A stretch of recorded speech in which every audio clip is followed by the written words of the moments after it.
Allahumma barik wa sallim nahmadu wa nusalli ala rasulihil karim amma ba'. Sayyidina Surakah bin Malik radhiyallahu an meriwayatkan Rasulullah sallallahu alaihi wasallam bersabda, apakah aku tidak tunjukkan kepada kamu sedekah yang paling baik? Anak perempuan kamu yang telah dikembalikan kepada kamu sedangkan dia tidak mempunyai siapa yang menyaranya selain pada kamu, maka apa-apa sahaja yang kamu belanjakan untuknya, maka itu ialah sedekah yang paling baik. Mishkat Ibnu Majah. Sayyidina Surakah bin Malik radhiyallahu an meriwayatkan Nabi SAW bersabda, apakah aku tidak tunjukkan kepada kamu sedekah yang paling baik? Anak perempuan kamu yang telah dikembalikan kepada kamu sedangkan dia tidak mempunyai siapa yang menyaranya selain pada kamu, maka apa-apa sahaja yang kamu belanjakan untuknya, maka itu ialah sedekah yang paling baik. Mishkat Ibnu Majah. Keterangan anak perempuan yang telah dikembalikan kepada kamu bermaksud anak perempuan yang telah dikahwinkan kemudian suaminya telah meninggal dunia ataupun telah menceraikannya ataupun berlaku apa-apa keadaan yang menyebabkan anak perempuan itu kembali ke bawah tanggungan ayahnya, maka mengambil berat akan ehwalnya dan menyaranya adalah sedekah yang paling baik. Kedudukan infak sedemikian adalah sedekah yang paling baik adalah jelas dan nyata kerana dalamnya terdapat pertama sedekah, kedua membantu orang yang ditimpa musibah, ketiga silaturahim, keempat saraan untuk anak-anak, dan kelima simpati dan pujukan kepada orang yang berkesedihan.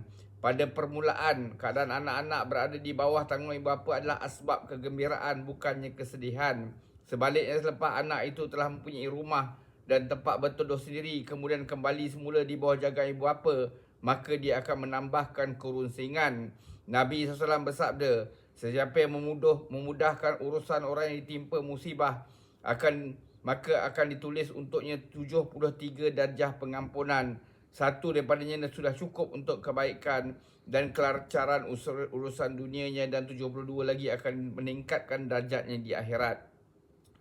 Sayyidatina Ummu Salamah radhiyallahu anha telah bertanya kepada Nabi SAW, apakah saya mendapat pahala pada perbelanjaan untuk anak-anak saya pada suami saya yang pertama dahulu yang sekarang ini ada bersama saya? Baginda SAW bersabda, berbelanjalah ke atas mereka, kamu akan mendapat pahala atas perbelanjaan itu. Menyayangi dan mengasihi anak-anak dalam keadaan mereka tidak memerlukan dan tidak berhajat pun adalah satu perbuatan yang disukai dan dituntut. Pada suatu ketika Rasulullah SAW berada bersama salah seorang cucunya, Sayyidina Hasan atau Sayyidina Husin radhiyallahu an. Baginda SAW telah menciumnya pada masa itu ketua kabilah Tamim, Aqra' bin Habis pun ada di sana. Melihatkan keadaan itu, dia berkata, saya mempunyai 10 orang anak, saya tidak pernah mencium seorang pun daripada mereka.